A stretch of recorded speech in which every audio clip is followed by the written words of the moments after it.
So it's actually okay to win dirty sometimes. Arsenal just defeated Everton 1-0, and everybody is talking about how the game was not perfect. Arsenal could have scored more goals. City are running away with the goal difference table, and it looks like they had it. In fact, if you hear people talk, you would think we actually lost that game. But no, it's actually okay to win dirty sometimes, actually. And I don't understand why all these outbursts. Because if you think about it, this same equivalent fixture last season, Arsenal drew and dropped points. In fact, the games we are playing this particular period against Aston Villa, Arsenal dropped points last season. Against Liverpool, Arsenal drew. And of course, Brighton, Arsenal drew. So these are games where, in the past, we've always dropped points. But being able to win Everton at Goodison Park, for me, is a huge achievement, regardless of how we did it. Everton also never really looked like they were threatening us. They didn't really look like they were going to score, to be fair. And I feel like the game was okay. It was good. We scored with the penalty, set piece again. But there are things we could have done differently in that game to make it easier for an Arsenal fan who is watching the game. I'm sure if you saw that game, you will have been very, tensed up the whole time and very nervous. Really nervous. Really, I mean, if you carry a 1-goal lead into the 70th, 80th minute, you are taking risks, and you shouldn't be doing that for a team trying to win the Premier League title. So in this video, very quickly, we're going to talk about 3 things Arsenal can do differently to make sure that they're not, fighting towards the last 20 minutes of the game to win. It's always terrible to concede a goal and drop points in the 90th minute or something around 80th minute. It's terrible. It's terrible. So let's talk about it very quickly. Before I jump into the video, just smash that like button to give this video some reach. Thank you very much. Okay. Now, first thing. The first thing is how you notice that Arsenal actually missed a lot of very terrible chances, in that game. Leandro Trossard particularly missed a sitter. Zubimendi, they both actually hit the bar.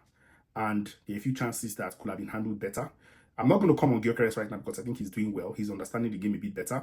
But you can't afford not to take your chances. I understand the idea of it, almost like Arsenal were playing, they were more scared of conceding than actually taking the risk to go forward. So yes, you play against a team like Everton away, it's difficult. If you get 1 goal, sometimes it's better. And to be fair, I'm actually happy with a performance that's not so good as long as we get the points, than that we play very well. I've seen Arsenal play fantastic football and still drop points. We draw, we lose. This is what happened last season. We play well, we press well, we do everything right, but somehow we come out with no points. So for me, it's okay to play dirty, but if you're going to do that, then you must be incisive. When it's time to score, when you get that 1 or 2 chances that you need to end off or kill off the game, you have to take it. You can't be, such a defensive team, and when it's time to, knock the game, kill the game, like the opportunity Trossard had. For me, that was the best chance Arsenal had to kill the game. We missed it, and then of course 1 or 2 other chances. So the first thing is Arsenal must always learn to kill off the chances they get. If you're going to be that kind of, perfectionist kind of team that, you don't really care about, how well you play, you want to just take your chances when you can and be very defensive, then you must kill the game when you have the chance. That's the first one. Now, the second one is I noticed that there's a lot of struggle with Arsenal when it comes to transitions, right?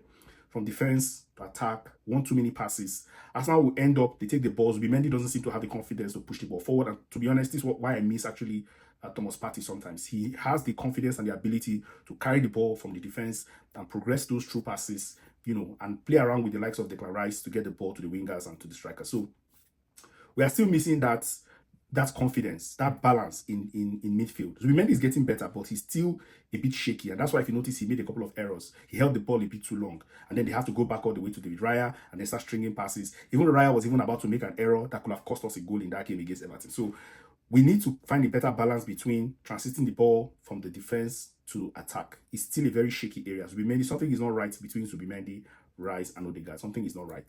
And that needs to be fixed. There's something going on in that midfield there's a communication problem, or there's somebody actually, I think it's Zubimendi, that's not having that confidence to spread the ball out or to connect with somebody like Odegaard might need to pull back a bit for us to build the attack, from the middle. Something is not just right in that defensive midfield block. And I think Thomas Partey will have handled that situation better. Anyway, he's moved on. So, but if we can take care of that transition, we pass the ball a bit too much, we walk with Raya a bit too much, we're taking risks at the back, and Arsenal need to find that confidence to move the ball forward. I don't know who we need to come in, but maybe Rice might need to, make a bit of a change to how he plays. He's a bit more confident than Zubimendi when it comes to building forward. Or maybe Odegaard something needs to happen. I'm not sure what it is, but something is going on, is off with that midfield, and that's why it looks like we're not creating enough chances. It looks like our attack is kind of shaky. So that, for me, is very crucial, and Arsenal must fix that if they're going to go on a run. And then the last one, Arsenal, it looks like the team is, we don't take enough risks. And I think somebody like Eberechi Eze will have solved this problem. Once we get into the final third, you will notice that there's an issue with too many touches, right? We're not taking any risks. The game against Tottenham, where Eze scored a hat-trick, you'll notice that he was shooting from the outside area, and he created a lot of chances by taking those risks. He will take those shots. Sometimes he doesn't even need to score. He just needs to get a reaction from the goalkeeper, a deflection, and the striker will finish. So there's just too many. Arsenal always look like they want to score the perfect goal, and I don't just get it.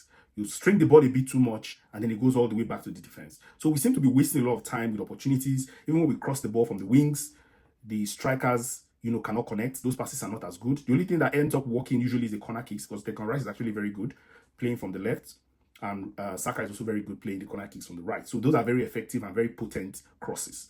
But for most of the time, when we just build from the back, there is something missing with how many touches we end up putting forward, and we miss a chance to kill off the game. So if you're going to catch City, and we're going to continue to put pressure. Not even catch City. Give City a good distance, or play at the same level at least. Because you'll notice that City will kill off their games, early, 2, 3, 4 goals, and the teams start. Because even if you come to play low block and you've conceded 2 goals in the first 20 minutes, just like Arsenal did, in 2024, that 2023-24 season, we were very, very effective.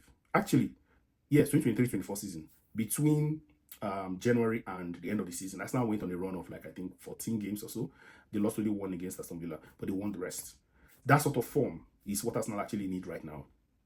So if you're going to be able to play like that, you will notice in those games, first 20-25 minutes, Arsenal scored you 1 or 2. And even if you came to play low block, you'll find out that you have to change your plan. Because if you don't, Arsenal can happily go home with a 2-0 win. And even when they change the plan, they end up conceding more. So these are the changes I think Arsenal need to make. For me, top of the league at Christmas is wonderful.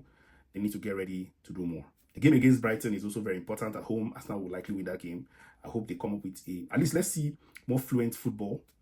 Maybe a few more goals, because if you let that goal difference stretch too much between Arsenal and Manchester City, it might be a problem towards the tail end of the season. So let me know your thoughts, on all of this. Do you think we're doing good, or do you think Arsenal's still going to bottle this title? Let me know your thoughts in the comments. Don't forget to like and share the video. I'll see you on the next one. I'm out.